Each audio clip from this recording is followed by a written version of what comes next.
Hey, Coach, after that first quarter, you guys outscored the Clippers by 4 through the next 3. What changed for your group there after that first quarter? Yeah, I mean, we had a hard time getting into the game there. I thought we had a lot of breakdowns in the first quarter, obviously, and they were the aggressor, but I thought we really helped them out. We gave them a lot of pretty clean plays. And once we get the game under control, I thought, we played pretty well. They're a tough team. They're really good. They move the ball. They've obviously got firepower, but I was really happy with the way we stood up tonight. It was kind of a landslide there, early in the game. I think we were down 27 at one point early. And, we didn't lay down. I thought we kept playing. And more importantly, I thought we started executing, so that's part of it. It's not always an effort thing. Sometimes you got to get the execution right. And I thought we course corrected that and played pretty well after that first little flurry. Steve McGehee, News 9. Hey, Mark, how strong was Shea tonight? I think he ended up with 30 points. At times there, he just went in there and got his 2 points the hard way. Just how strong was he tonight? Yeah, I mean, he was good. He got where he wanted. I thought, he played with great pace as well. They were switching him, which gave him some isolation plays, but it's not like he stopped the ball. He kind of played in the flow of the team and in the flow of the offense and still found ways to attack. And when there were 2 on him, he sprayed it out. He played really well tonight offensively. Joe Masato, The Oklahoman.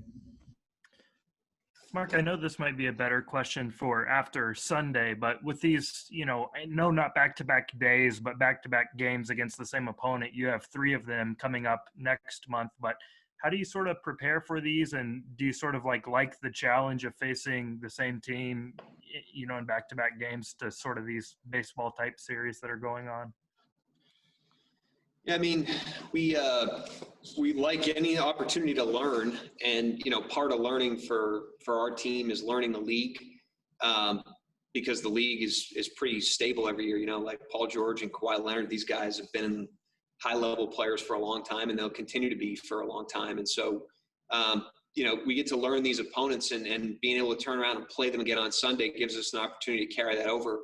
And I think our team's handled that well so far this year, from Chicago in the preseason to Orlando to New Orleans. So I think we've kind of taken small steps forward when we've played a similar opponent in a short turnaround. And, that's our challenge again on Sunday, is to learn the lessons from this game and carry them into Sunday and see if we can throw a better punch.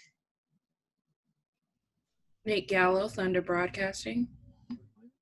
Mark, just to follow up on Steve's question about Shea, can you maybe put in perspective just how difficult, how challenging physically it is for Shea to relentlessly attack the lane the way that he does? I think 18 of his points tonight came in the paint, and, for a guard to be able to do that time and time again, just the physical toll that takes. Yeah, I mean, he exerts a lot of energy there, and he's quietly probably the last 4 or 5 games, I think his defense has actually gone to another level too, which you have to exert energy for that as well. But he puts the work in. I've said that about Shea before. He's a worker, and he invests the time and the energy that goes into preparing his body and his mind to play. And, I think his ability to kind of go out there and play however many minutes, 38 or something, and play the way he did, is a testament to his preparation. Barry Trammell, The Oklahoman. Yeah, Mark, you got hurt on the boards again. I think it was 16-4 and second chance points. Ibaka was really cleaning up. Is that something you're just going to have to live with, particularly as long as Al is out? You're not very big. Roby's undersized. Darius, Shea's out there guarding George or Leonard. Is that something you're just going to have to live with until you get Horford back?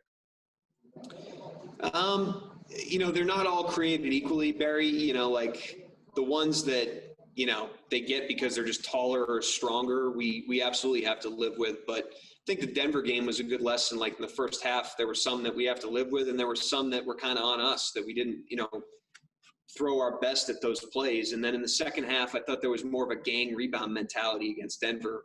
And that's what we have to develop. We can't just come to accept our limitations. We got to try to find ways to overcome them. And the way to do it on the glass, against guys like Zubac and Ibaka is you do it with multiple people, and you get the guards in there and you bite a couple ankles for a loose rebound. And then you live with the ones that, you can't control, but we certainly don't want to live with the ones that we can.